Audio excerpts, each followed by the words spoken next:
Thank you very much. That was an amazing presentation. And you touched on so many parts of the world. You didn't, I mean, whether it's Asia or the Middle East or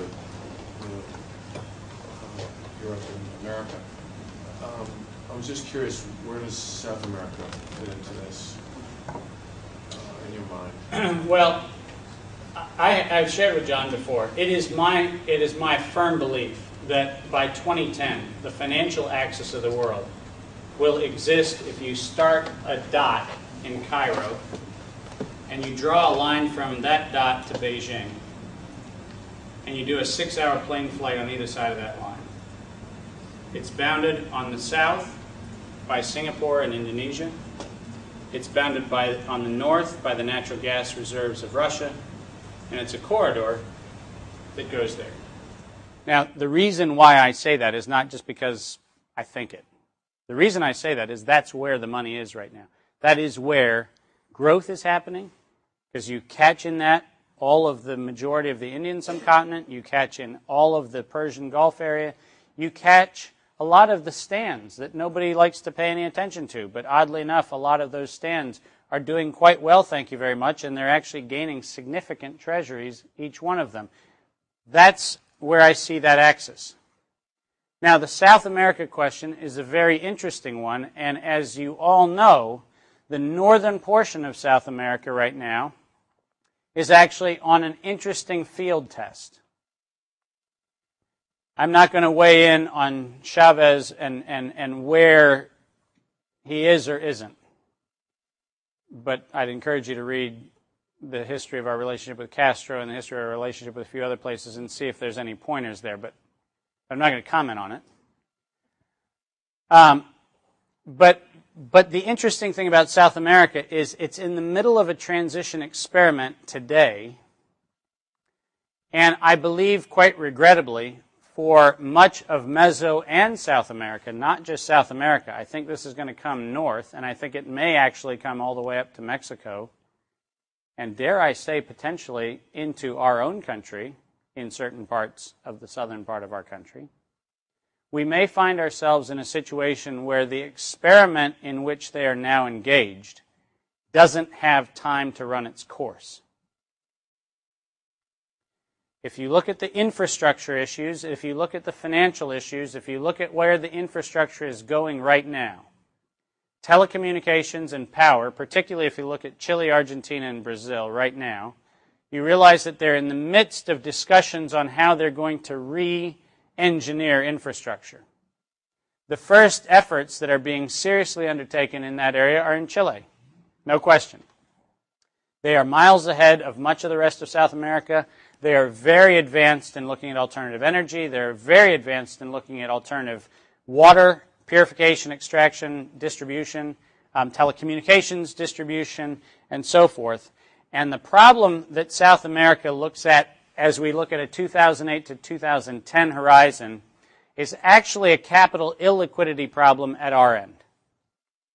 Because if you look at who is selling into that market at the infrastructure level, you see an inordinate imbalance of U.S. and Japanese credit supporting those projects,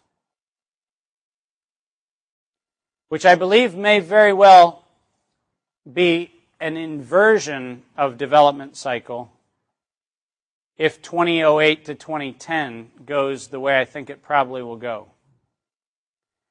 Now, I'm not bearish on the whole picture. I think that there are others who will step in to support it. But if you look at where the FID right now is coming from, all of that direct and indirect investment is coming predominantly from U.S.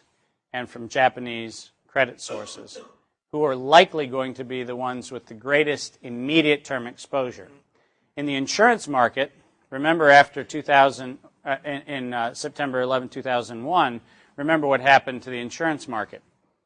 Great initiatives, and all of a sudden, September 12th, and every new initiative was off the table, and all we focused on was premiums that we could jack up in property casualty. All the other stuff went away. Why? Not because it wasn't good. It was because you could sell property casualty insurance for 3x the premium. So you didn't leave the market from the standpoint of it was no longer attractive. You went to a market where there's high degrees of liquidity. And I think South America could find itself in a very unattractive position in 2008 and 2009, because as you go through the ripple of capital adequacy testing, a lot of that credit currently is being provided from financial institutions which probably have the greatest exposure. The instinct is to say, Bank of China, Construction Bank, People's Bank. The problem with that instinct is twofold. One is U.S. equity ownership. Those banks have gone public, and they've gone public in our domestic and European domestic markets. That's not a good place to have your stock trading if you're trying to raise more money. Secondarily, China is going to have to figure out what it does with yuan when you actually wind up with a treasury that's a little squirrely, because the currency issues and everything else that's going to happen domestically. So I believe that where most of the time in kind of classic economic theory you'd see a Chinese presence stepping in a closed model system, I think that the codependency China has based on their current treasury exposure and based on what they've done with their banking system to privatize it and put it into tradable securities right now may actually disable their effort to step in, which leaves us with who that still has cash. Yes?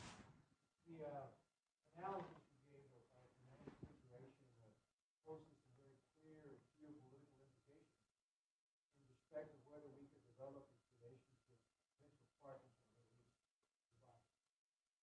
Can we do that if we continue to acquiesce in this trade policy? My grandfather is a very, very wise man, and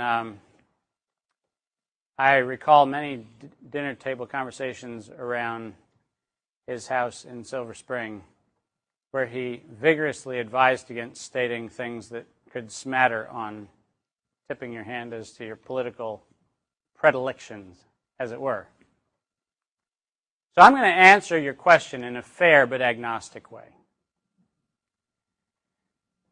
I believe that where we stand today, we have a 0 probability chance of success if we try to reform those cultural incompatibilities by intervening in the current march of our foreign policy side.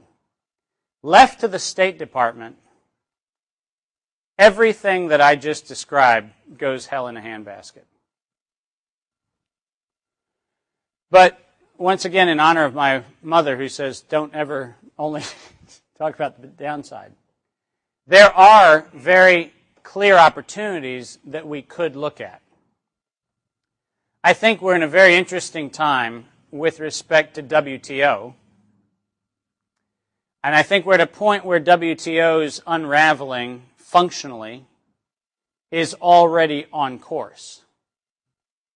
But I think in the absence of WTO, you're going to see emergence of small sequestered units of free trade agreements that go between potentially sovereign interests. But I think in excess of sovereign interests, you may find other non-governmental interests entering into strategic partnerships. And I think this is where public-private partnerships between both commercial interests and NGO interests may very well have a chance to build some of those interdependencies, which one day could be very valuable to us, at a pace that the public policy side cannot match.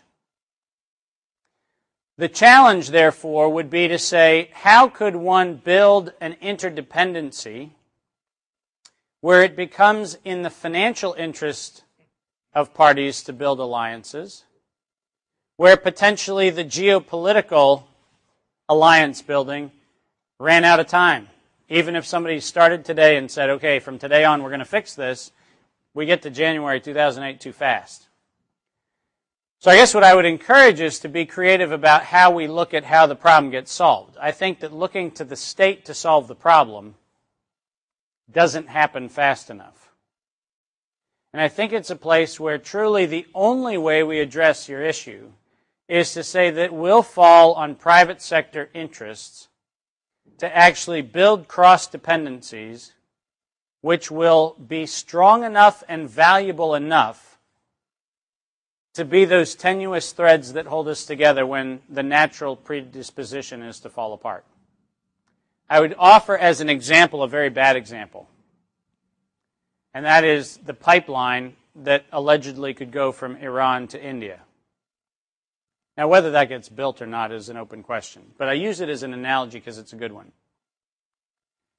The analogy is a good one because if you think about it, it kind of doesn't make sense at all.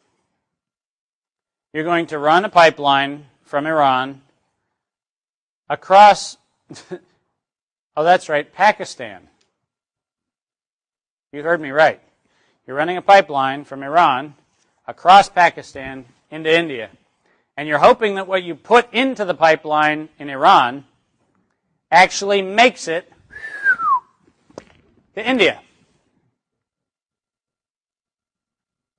I just want to say, whoever came up with that suggestion, I really respect. Because saying that in a room of any size, in anything other than the Hall of Mirrors in Versailles when you're alone, sounds like you're saying you're going to take a pipeline from Iran and run it across Pakistan to supply India. That's what it sounds like. But if you think about it, think about what happened after that deal was announced.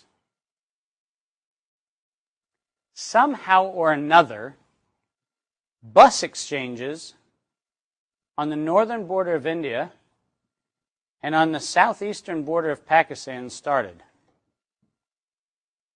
And nobody here seemed to even pay attention to that. Bus exchanges, where people who had been separated, sometimes for generations, kids who hadn't seen their parents, grandchildren who had never seen their grandparents, actually went across that border on buses. Who did that? Who did that?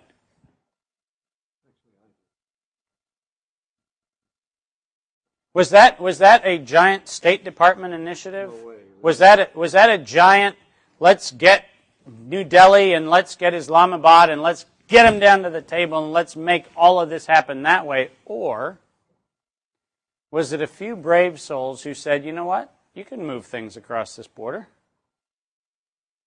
And people got on buses owned by the Homeland Security Department. No.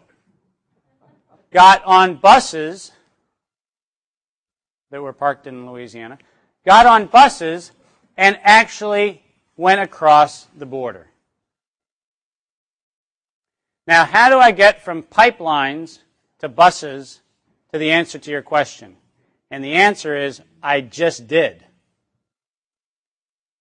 The solution is to say, figure out a way where you can throw the first cord across the chasm and make that cord so desirable that people really want to protect it. And you know what those bus exchanges did? They became myth. I was in Ahmedabad when that first bus exchange happened. That's right, the city where Hindus and Muslims can never get along. That's the city of 10 million in Gujarat. Oh man, I just told you where it was. I told you I wasn't going to tell you, but now I told you. In India. But I was there.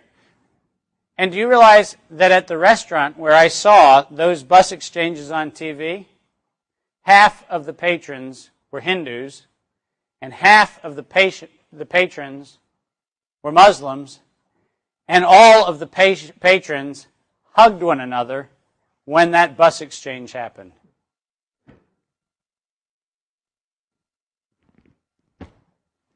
That's the best I can do. I think that's what it takes.